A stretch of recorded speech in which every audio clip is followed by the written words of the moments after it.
eyes wet with tears of deep desire and deep loss, veins filled with passion, a mind consumed with the joys of love and the pain of abandonment.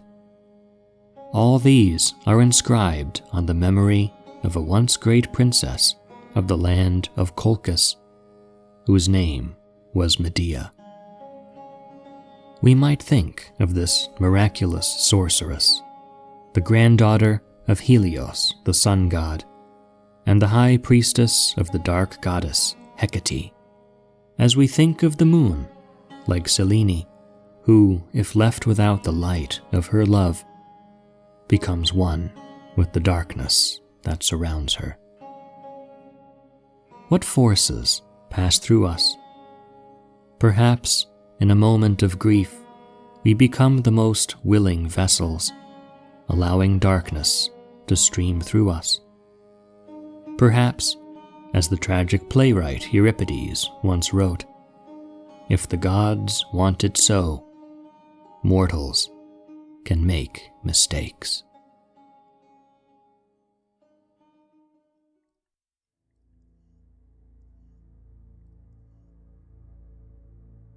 He was Greek. He was young.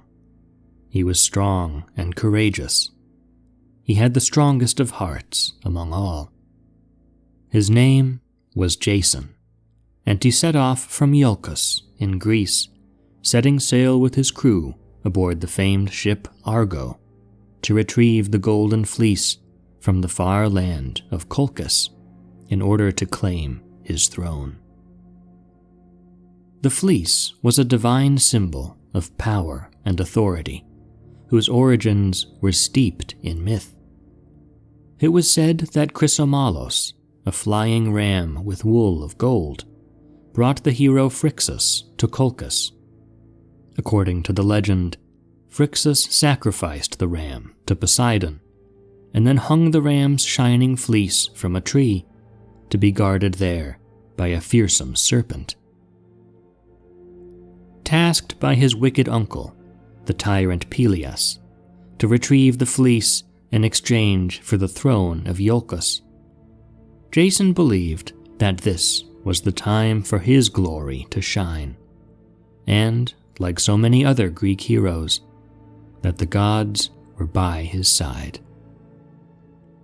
The Argonauts crossed the Mediterranean, sailing deep into the unknown lands of the Black Sea.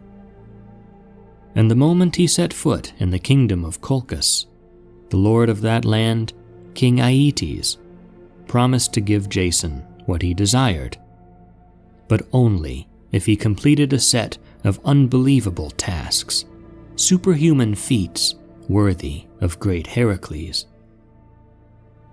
It was impossible for a mortal to ever achieve something like what Aeetes requested. Jason would have to yoke together 2 fire-breathing bulls, then plow a field with them, and sow the teeth of a dragon, and finally prevail over phantom warriors who would grow from the soil like plants. Hera and Aphrodite, watching from above, plotted how Jason could succeed, and their eyes fell upon the young and beautiful daughter of King Aeetes, the Princess Medea. They caused Medea to fall deeply in love with Jason, and she would help him through his impossible tasks. She gave him a magical fireproof balm to shield his body before he yoked together the fire-breathing bulls, and told him to throw a stone at the center of the plowed field, because this would cause all the phantom warriors to panic and start attacking each other rather than him. When Jason had won against all odds, Aeetes still refused to surrender the Golden Fleece, and instead attempted to burn the Argo and its crew.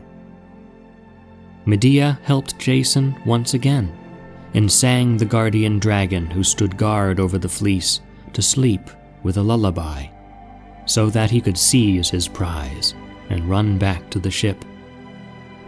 And Medea joined him and the other Argonauts on board the ship, the two lovers setting sail to Greece together. Medea was enchanted by Jason, and he was mesmerized by her. Her mystery and fiery passion, the very breath of her volcanic heart, made her the perfect match for a hero.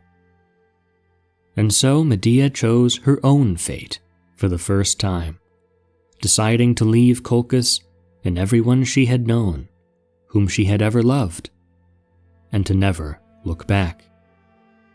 She was a captive of love, of Eros, and destiny would be her captive now. When her father's fleet pursued her over the sea, she didn't even hesitate to tear her beloved brother's body apart just to delay his pursuit. The gods, it seemed, were on the couple's side. Jason and Medea returned to Iolcus, where his tyrannical uncle Peleus refused to give up his throne to Jason. With another feat of deadly cunning performed at Medea's hands, Peleus met a gruesome end by his own daughters, and the two lovers fled further south into Greece, leaving Iolcus behind. It was in the city of Corinth that they finally settled, and they lived perfectly happy for years, and the fruit of their love was their two children. But the gods' greatest gifts often come at the highest and most heartbreaking price. And now Medea would have to face the cruelest challenge of her life. In time, Jason turned out to be a man devoted above all to his own interest, whose own glory was his true first love. Here in the city of Corinth, he began to pursue Glauce, the beautiful daughter of Corinth's king, Creon, to the point he had proposed marriage to her, and so would establish his power in the royal family of Corinth.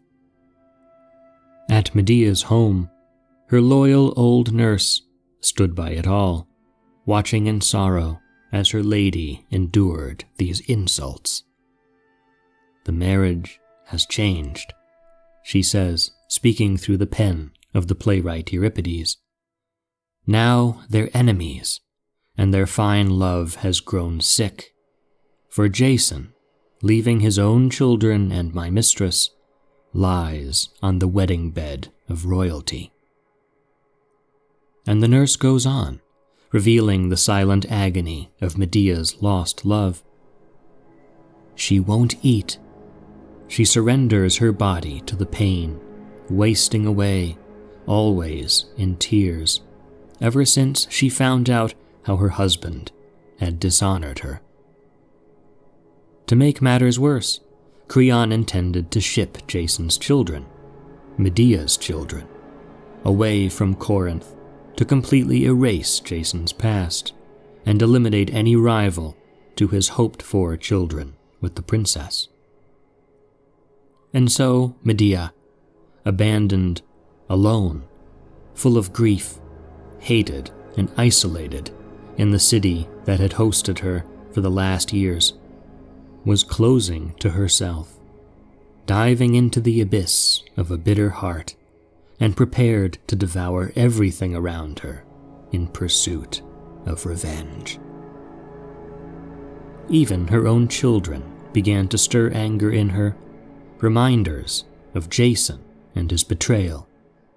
We can feel her pain as she cries out, "Oh, my children, cursed children of a hateful mother, may you die with your father, all his house, may it all perish, and crash down in ruins." While talking to her friends, other women of Corinth, she expressed her bitter disappointment.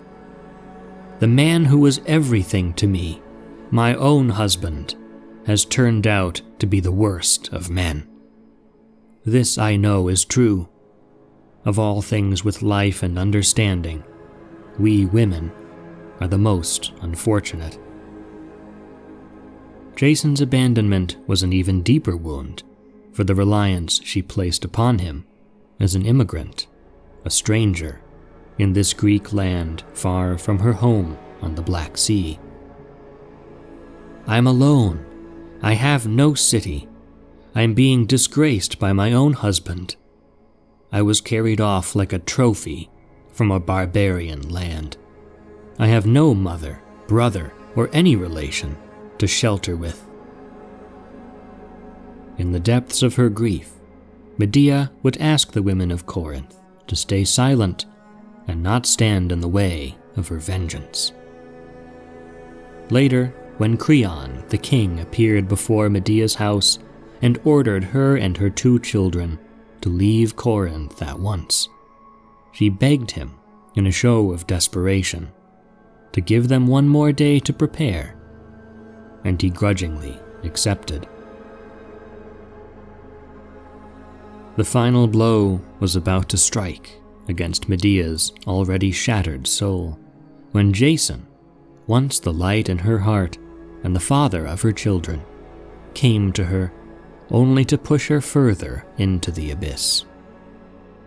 Arrogant in his quest for more power, he seemed to forget how it was only through Medea's help that he had survived the trials in Colchis and won the Golden Fleece. "I consider the goddess Aphrodite the only one of gods or mortal men who saved my expedition," he crowed, and he defended his actions as the obvious path to take. "What greater fortune could I have found than marrying the daughter of the king? Me, an exile. As for my children, I want to raise them in the proper way, one worthy of my house, to have brothers for the children born from you, and make them all the same." But after seeing clearly that Medea's anger was undiminished, he offered help, and Medea proudly refused. "I'll accept no assistance from your friends, nor anything from you. Don't make the offer. Gifts from a worthless man have no value." The signs were now against her, and it was clear that the gods had left her side, and Medea was about to choose her own destiny once more. Her mind was once and for all set upon revenge, to prove that dignity, pride, and sacred vows cannot be broken without punishment. She would be an instrument of the gods, who would bring a flood upon mankind to rival the one Deucalion saw, that would wipe away the injustices against her. So Medea decided to summon Jason one last time, and lied to him that she was satisfied with his decision, but her only wish would be to spare her children and not be cast out from the city. Her plan was simple and effective. The children themselves would come bearing gifts to the royal palace, a finely woven gown and a diadem of twisted gold to give to the Princess Glauce in order to show their love and support. But the gifts were poisoned, and whoever would wear them or even touch them would die in excruciating pain. After that, she was ready to do the unbearable and commit the greatest of all crimes. She would kill her children, Jason's children, with her own hands. Everything from now on went precisely according to her dark design. Ready to set her plan in motion, staring into her children's loving eyes, Medea had one last moment of reversal, speaking to herself through tears. "How miserable my will has made me. I raised you. The work I did for you, the cruel hardships, pains of childbirth, all for nothing. and now my dreams have been destroyed. Give me your right hands, children. Come, let your mother kiss them. Oh, these hands, how I love them, and how I love these faces. I wish you happiness, but in another place. Where you live now, your father is taking it away. After the gruesome murder of the Princess Glauce and her father Creon, seared alive by her gifts with fiery poison, Medea's children went back home to find their mother transformed into a raging beast, determined to see through her plan. Come, she willed herself, pick up the sword, wretched hand of mine. Pick up the sword and don't play the coward. Don't remember now how much you love them, how you gave them life. For this short day, forget they are your children and mourn them later. Although you killed them, you loved them just the same. And so, Medea picked up her sword and sacrificed her love, her dreams and tenderness, to birth in blood a world of justice and dignity. When the deed was done, Medea mounted her grandfather Helios's chariot, drawn by twin dragons, and flew away from Corinth, leaving behind a devastated, broken Jason, who was not even allowed to hug his children's cold bodies one last time. He lamented that he had ever become a father at all. And as for Medea, she buried her children and ended her journey in the city of Athens under the protection of an unwary King Aegeus, who had previously listened to her heartbreaking story and sworn that she would have his full support, come what may.